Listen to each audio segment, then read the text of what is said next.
હરે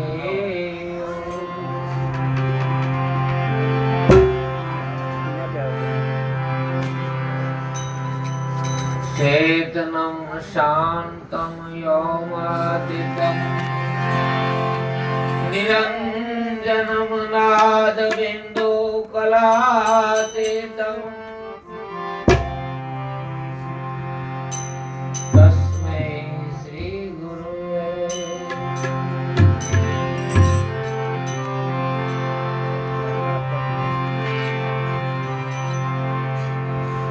गजाननं भूतगणादिसेवितं कपितथं जम्बूफलचारभक्षितम् उमासुतं शोकविनाशकारणम्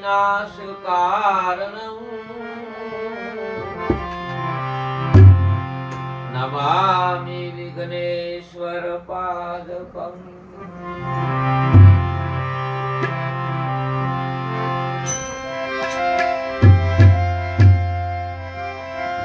ए गुणपति गुण आवेरो दोय कर जोड़े दा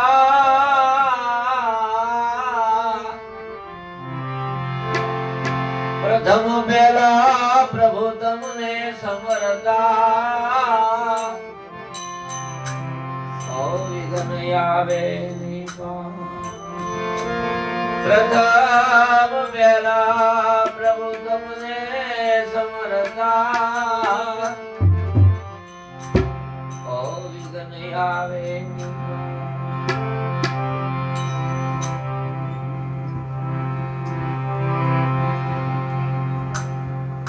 આજે આપણા આ ભેળા પરિવારની માયકોર 100 વર્ષ જેને પૂર્ણ કર્યા 101 વર્ષ એવા લાખો માના ઉત્તરાધની વચ્ચેના દિવસોમાં ભીખાભાઈનો બધો પરિવાર અને અહીંયા સત્સંગ ભજન અને એની માયકોર બધાએ ગુરુમુખી બધા આવા ભક્તો ભેળા થાય અને ઈશ્વર ભજનને સત્સંગ કરે બહુ મહાન વાત કહેવાય કારણ કે આ સમયમાં અત્યારે આવા મહાપુરુષના વિચાર મળવા એ બહુ કઠિન વાત છે અને મળે તો પછી સમજવું એ પણ એથી વધારે કઠિન વાત તુલસી કે કહન કઠિન સત્ય દુનિયાને કહેવું બહુ કઠિન વાત છે કહન કઠિન સત્ય બોલે તો માં પવિત્ર આત્મા શેની શ્રદ્ધાંજલિમાં કહીએ તો મીરા હોય તો ઝેર પાવામાં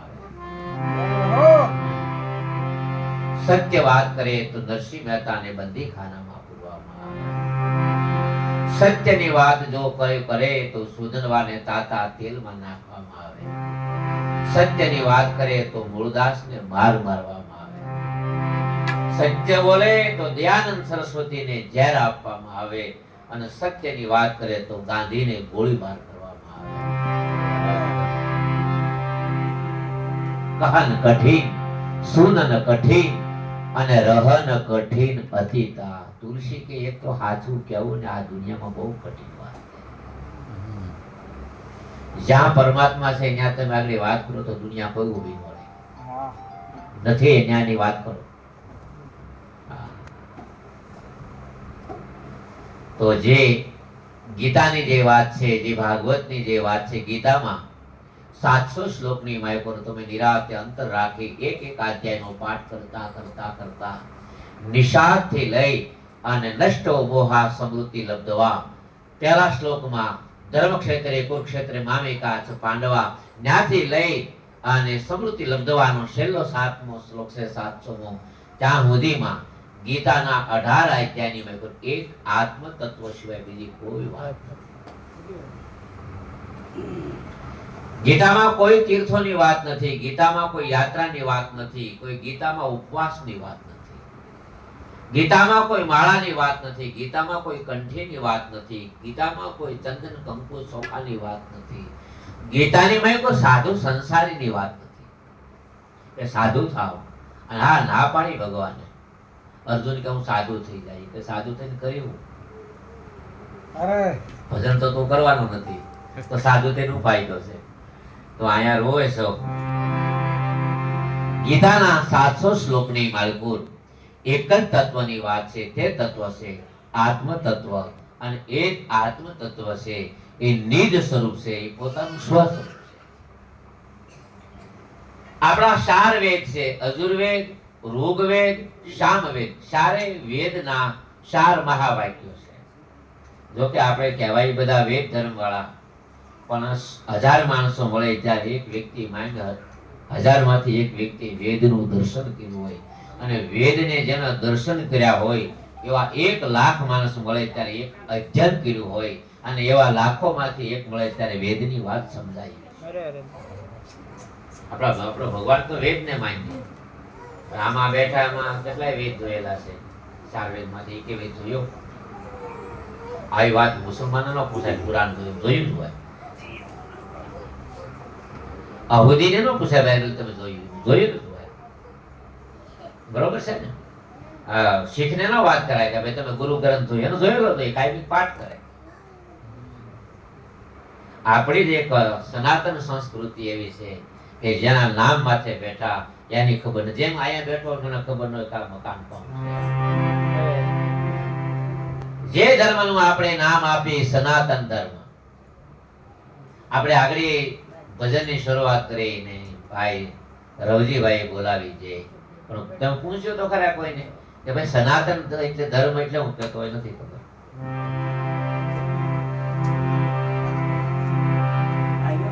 તમે મારી વાતને સ્વીકારી નહીં લેતા, તમે મારી વાતને માની નહીં લેતા, એનું પરીક્ષણ કરજો. બને એટલા વર આપે તો આપણો ધર્મ સનાતન ધર્મ છે. પણ સનાતન ધર્મ શું છે? તમે મહાત્મા લોકોને પૂછજો, સાધુ લોકોને પૂછજો, તમારા ગુરુ આવે તો એને પૂછજો, બાપુ સનાતન ધર્મ એટલે હું? જવાબ નહીં આવે. કારણ કે કાટલે મોટી ખોટ ખબર જ નથી.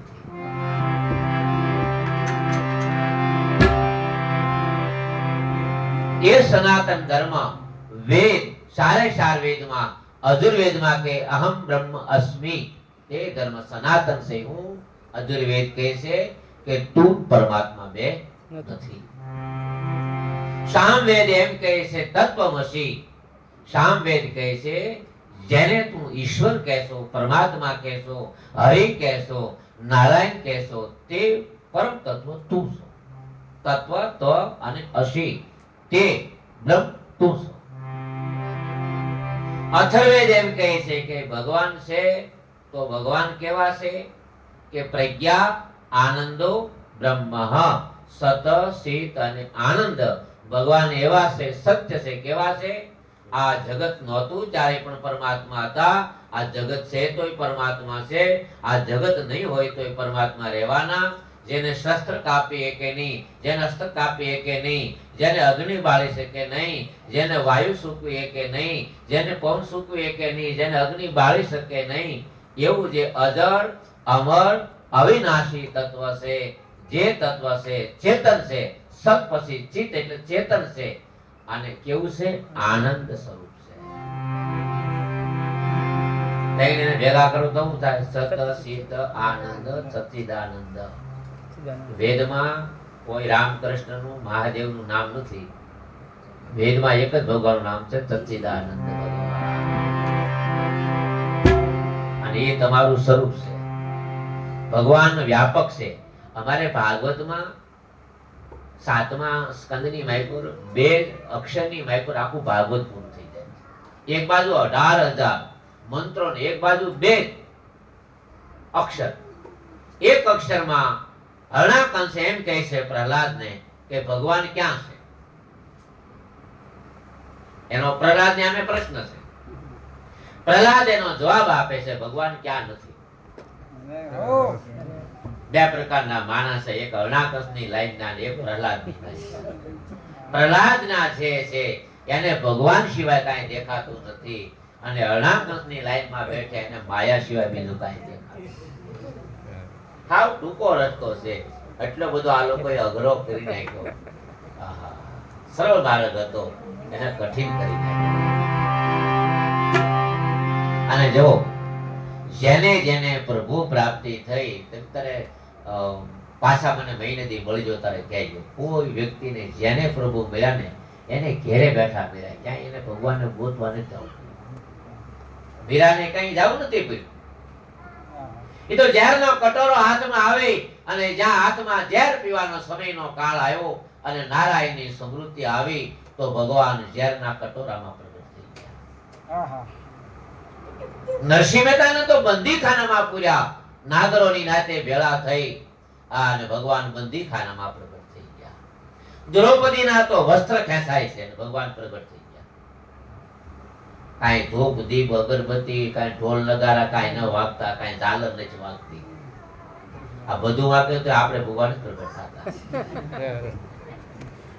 હું કામ કે આપણી ભક્તિ ઉપલક છે, ભીતરમાં ભાવ નથી.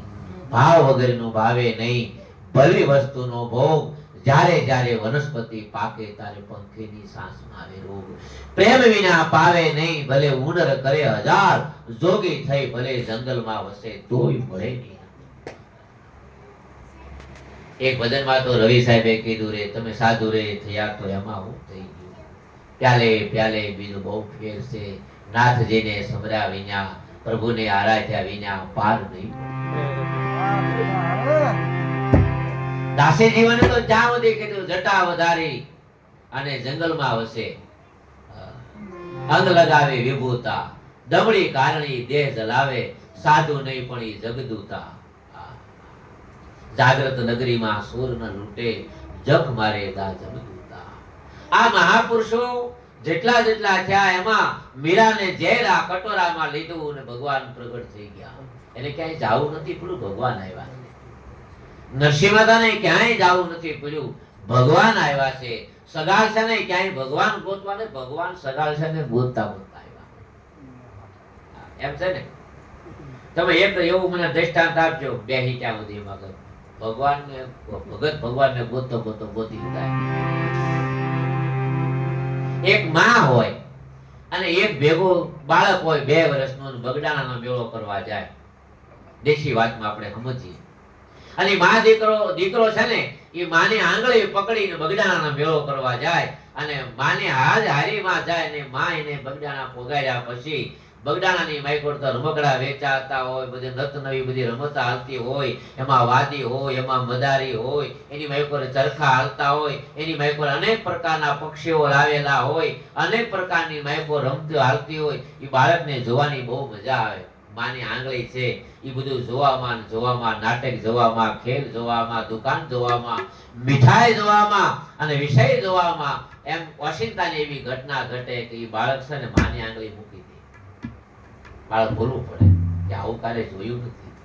અને એ માની આંગળી મૂકીને મેળામાં બાળક માંથી નોખું પડી જાય. પછી 2 વર્ષનું બાળક સુધી માને ગોતી શકે,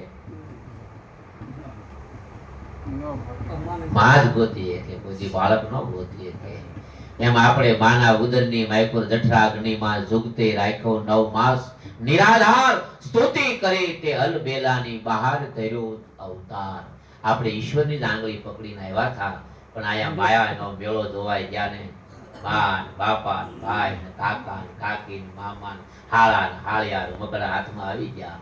એમાં બધી મીઠાઈ આવી ગઈ, પેંડા જલેબી આ તે કપડા હારા બધા આવી ગયા.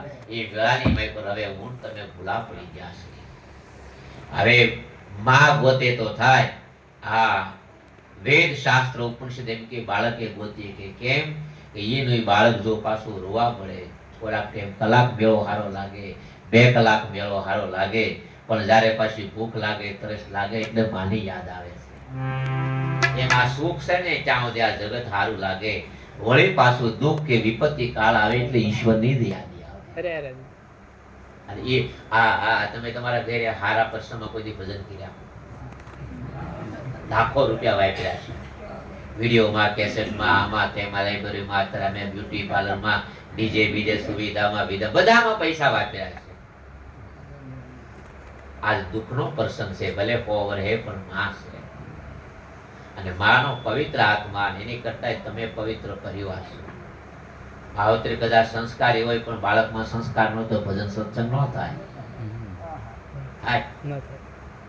વાહેલો જે પરિવાર છે, અત્યારે જે ભીખાભાઈનો જે બધો પરિવાર છે, અને એની માઈકરે પાછું શ્રદ્ધા હોય તો થાય, માતા પિતા એમાં ભાવ હોય, એમાં પ્રેમ હોય. અમુક લોકો તો માવતરથી એટલા બધા કંટાળી ગયા હોય, પછી તો એ હાવ બારમાની વાટે હોય કે આપણે કે દાદા હવે રહેવાય જોઈએ.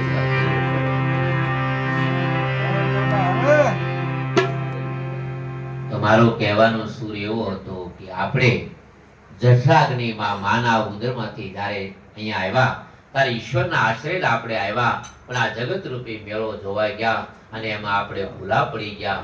હવે તો માં ગોતે તો થાય, બાળક કેવી રીતે ગોતે કે તો ડોંગરીજી મહારાજ એમ કહેતા કે ઈ જ મેળામાં જ્યારે રમકડા જોતું જોતું બાળક થાકી જાય, કંટાળે તો ગોરખ કંટાળી ગયા, કબીર કંટાળી ગયા, મીરા કંટાળી ગયા, પછી જગત એને ખારું લાગ્યું, અને પછી ઈશ્વરની સમૃદ્ધિ આવી ભગવાન, અને પછી રડવાનું ચાલુ કર્યું.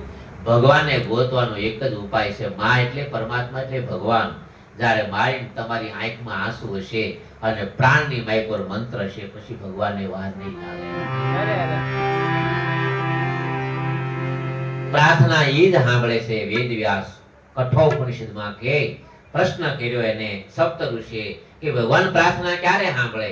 ત્યારે એને ભગવાન વ્યાસે જવાબ આપ્યો કે એ સપ્ત ઋષિઓ જેનું હૃદય ભીજાઈ ગયું હોય અને પછી જે પ્રાર્થના કરવામાં આવે એ જ ભગવાન સાંભળે છે, બીજી સાંભળતા એવી પ્રાર્થના છે. ભગવાન છે તો ભગવાન કેવા છે અને ક્યાં રહે છે અને શું કરવા મળે એવી ગણપતિ સુંદર મજાની વંદના છે. સોય રે માણે મેરે નજરું में आया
Hare